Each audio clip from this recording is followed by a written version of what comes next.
सर्वप्रथम इस मंगलमय कथा का स्मरण करते हुए हम श्री गणेश एवं मंगल देव का आवाहन करते हैं, जो ग्रहों में पराक्रमी, तेजस्वी, रक्तवर्ण और धर्म के रक्षक माने गए हैं।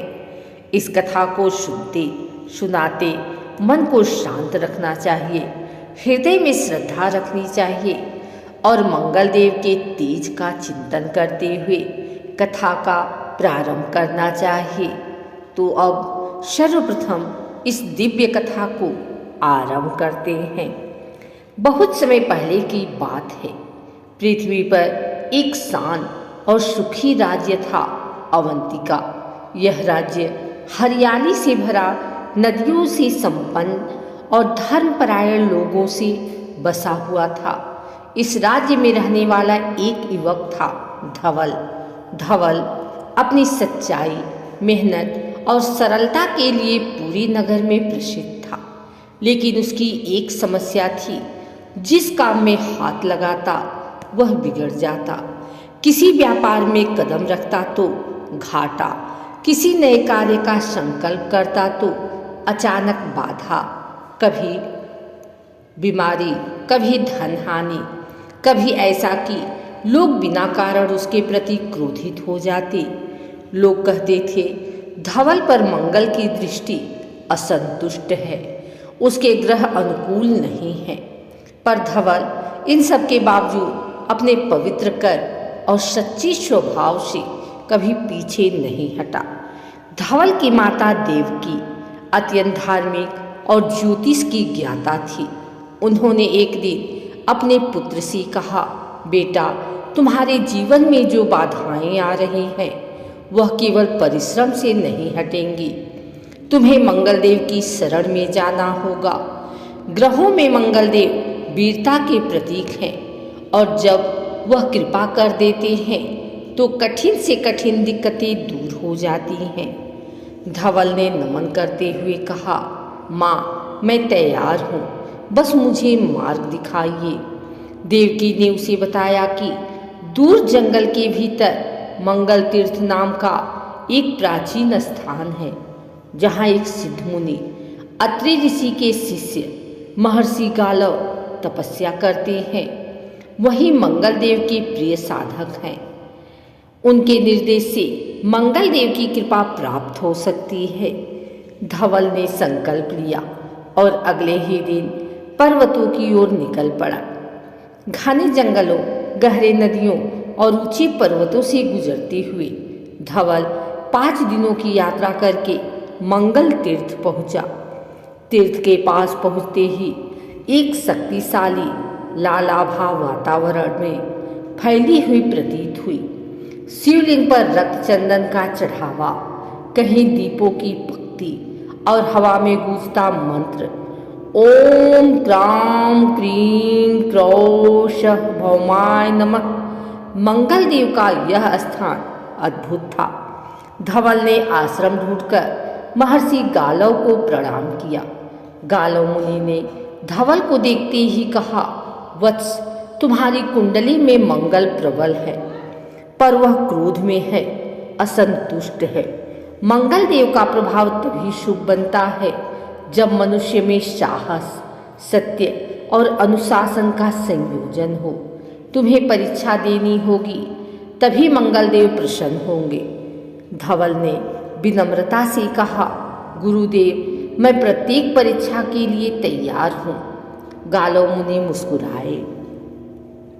ठीक है वत्स, पहली परीक्षा साहस की, दूसरी सेवा की और तीसरी समर्पण की होगी। रात गहरी हो चुकी थी।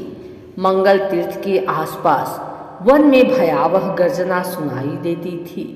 गालव मुनि ने कहा, वन में दक्षिण दिशा में एक विशाल गुफा है। वहाँ वर्षों से एक घायल सिंह पीड़ा में है।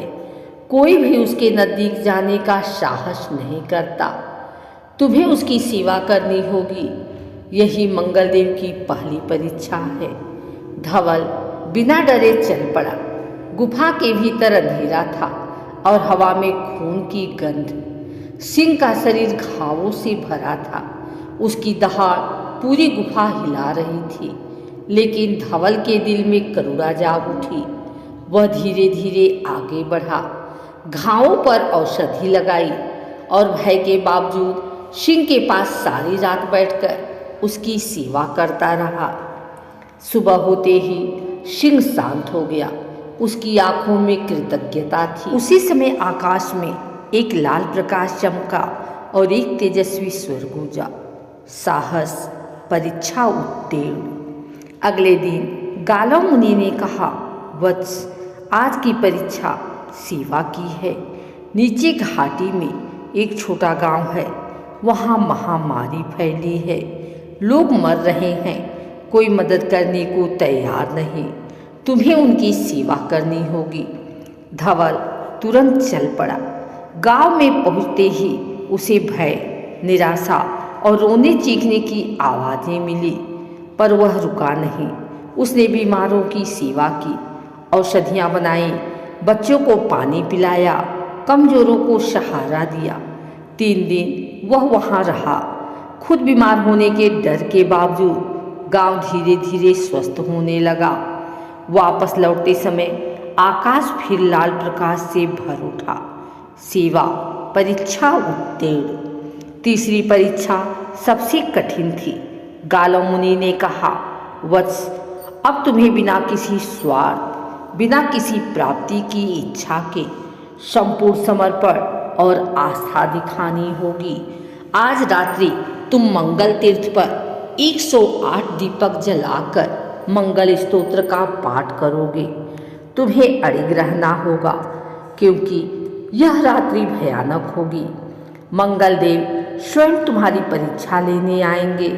रात छाई, वन में गर्जन, हवा की चीखती आवाजें और दीपक बार बार बुझाने की कोशिश करती तेज हवाएं, लेकिन धवल अड़िग था। एक एक दीप को फिर से जलाता, मंत्र पढ़ता और मंगल देव का स्मरण करता रहा। रात के अंतिम पहर एक महाशक्ति सामने प्रकट हुई।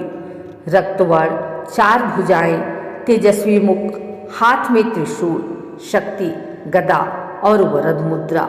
वे स्वयं मंगल देव थे। मंगल देव ने गूंजती आवाज में कहा, वत्स धवल, तुमने साहस, सेवा और समर्पण तीनों परीक्षाएं उत्तीर्ण कर ली। अब तुम्हारी समस्त बाधाएं दूर होगी। तेरा मंगल अब शुभ मंगल होगा। जहां तुम जाओगे वहां सफलता तुम्हारे कदम चूमेगी। फिर मंगल देव ने उसका मस्तक स्पर्श किया। धवल के भीतर एक दिव्य ऊर्जा का संचार हुआ। उसके मन की शंका, भय, निराशा सब जलकर समाप्त हो गए। उसके चेहरे पर लाल तेज फैल गया। मंगल देव ने आगे कहा, जब भी तुम्हें कठिनाई आए, मंत्र जपना, ओम क्राम क्रीम क्रौ शः भौमाय नमः। और मंगलवार के दिन लाल चंदन, मसूर दाल और लाल वस्त्र दान करना।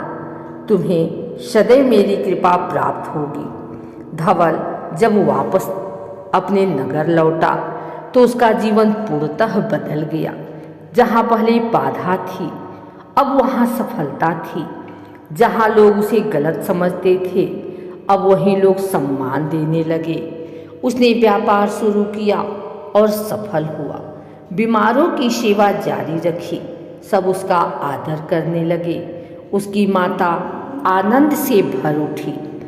धवल ने मंगल देव के नाम पर एक विशाल मंदिर बनवाया, जहाँ लोग दूर दूर से अपनी समस्याएं हल करवाने आते थे। और इस प्रकार धवल अपने नगर का सेवक, मार्गदर्शक और महात्मा बन गया। जो भी श्रद्धा और भक्ति से मंगल देव और उनके भक्त धवल की यह कथा सुनता है, उसके जीवन से संकट दूर होते हैं, कर्ज कम होता है, शत्रु शांत होते हैं, कोर्ट कचहरी के झगड़े समाप्त होते हैं और मंगल देव की कृपा से मान सम्मान, साहस और सफलता मिलती है। मंगल देव की जय। मंगल भगवान मंगल करें।